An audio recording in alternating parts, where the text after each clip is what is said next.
History का chapter 6 है, भक्ति सूफी परंपरा, है ना।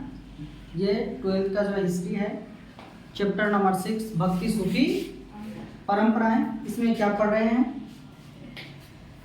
अभी पढ़ रहे थे कबीर ना, कबीर के बारे में। तो ध्यान दीजिए,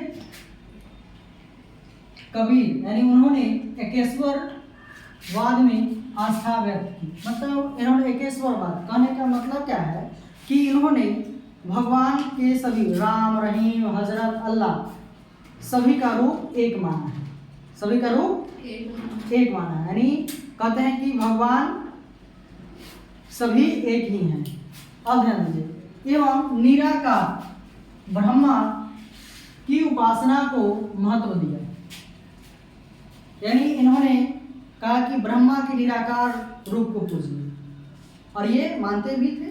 उसके बाद ध्यान दीजिए, कबीर निर्गुण भक्ति धारा के संत थे। पूछ दिया जाए कबीर किस भक्ति धारा के संत थे, तो निर्गुण भक्ति धारा के संत थे।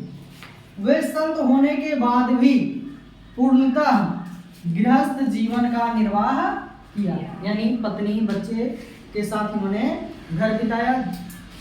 और पहले क्या था कि जो संत होते थे, जो संत थे वो क्या करते थे? गृहस्थ छोड़ देते थे, घर छोड़ देते थे। लेकिन ये संत होते हुए भी गृहस्थ जीवन बिताया था। इनके अनुयायी कबीरपंथी कहलाए, मतलब इनके मानने वाले जो थे उनको क्या कहा गया? कबीरपंथी। कबीर के उपदेश शब्द जो कि सिखों के आदि ग्रंथ है, इसमें संग्रहित है। तो ध्यान दीजिए, कबीर के उपदेश यानी कबीर ने जो उपदेश दिया वो किसमें संग्रहित है? तो शब्द में। किसमें?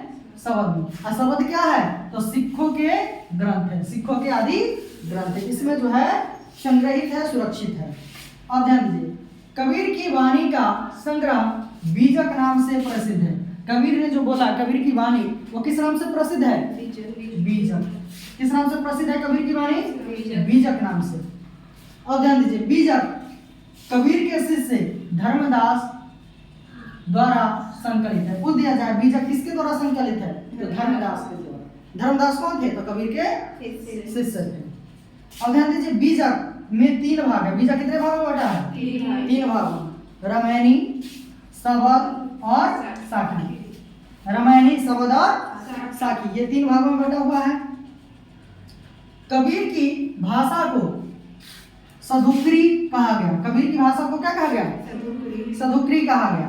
इसमें जो है कबीर कौन कौन से भाषा का प्रयोग करते थे? तो इसमें ब्रज भाषा, अवधी एवं राजस्थानी के शब्द पाए जाते हैं। यानी सदुक्री में कौन कौन से शब्द पाए जाते हैं? तो ब्रज भाषा के, अवधी के और राजस्थानी के।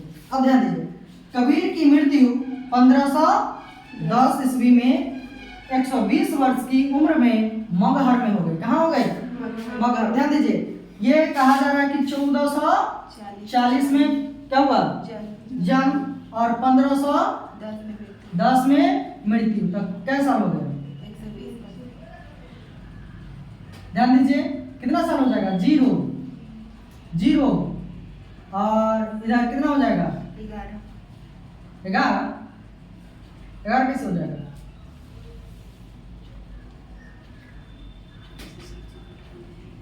एक में 4 का जाएगा, 11 कैसे होगा? ध्यान दीजिए, कितना हो जाएगा? 11 + 7 = 11, 70 ही हो रहा है ना, 70 हो रहा है। लेकिन अब यहाँ आपको लग रहा है 70 है, लेकिन इनके जन्म अनुमानतः बताया गया है।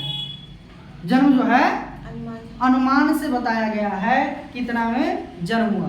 तो इसका मतलब है कि और पहले जन्म हुआ होगा क्या, या फिर और 1510 के बाद भी मृत्यु हो गई हुई होगी। ये अनुमान से बताया गया है, ये करेक्ट नहीं है, लेकिन जो बताया जा रहा है उसी को याद रखना है। अब ध्यान दीजिए, कबीर ये जो है कबीर सुल्तान सिकंदर लोदी के समकालीन थे। पूछ दिया जाए कबीर किसके समकालीन थे? सिकंदर लोदी के समकालीन थे। कबीर की मृत्यु कब हो गई? 1510 में अनुमान से बताया जा रहा है। और 1440 में जो बताया जा रहा है वो अनुमान। अब ध्यान दीजिए, कभी कभी बताया जा रहा है कि 1425 में जन्म हुआ है, 1425 में हुआ है, कहीं बताया जा रहा है कि 1420 में हुआ है। तो ये अनुमान से बताया जा रहा है, ठीक है। ये अनुमानता है, ये परफेक्ट नहीं है। अब 120 हो सकता है 120 में हुआ होगा या कम में, है ना, लेकिन 120 बताया जाता है, इसको याद रखिए। और कहाँ मृत्यु हो गई? मगहर, मगहर जगह है वहां इनकी मृत्यु हो गई।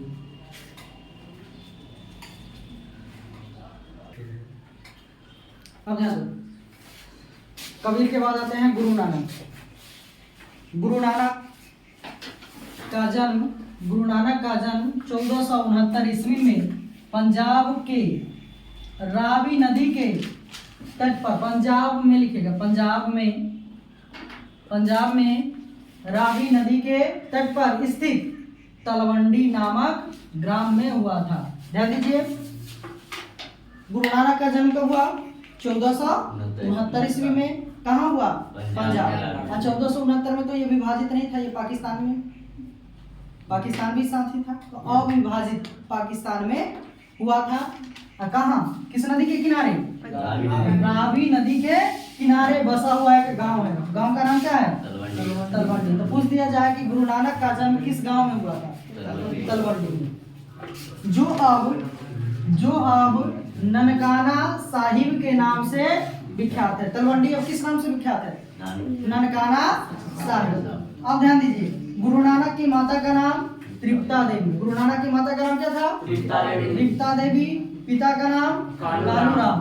गुरु नानक के पिता का नाम कालूराम। पत्नी का नाम सुलक्षणी। पत्नी का नाम सुलक्षणी। पुत्र 2 गो हुए। पुत्र कितने हुए? 2 गो हुए। ध्यान दो, गुरु नानक ने देश का 5 बार चक्कर लगाया। गुरु नानक पूरे देश का कितने बार चक्कर लगाया? 5 बार, जिसे उदासीस कहा गया। यानी क्या कहा जाता है? उदासीस।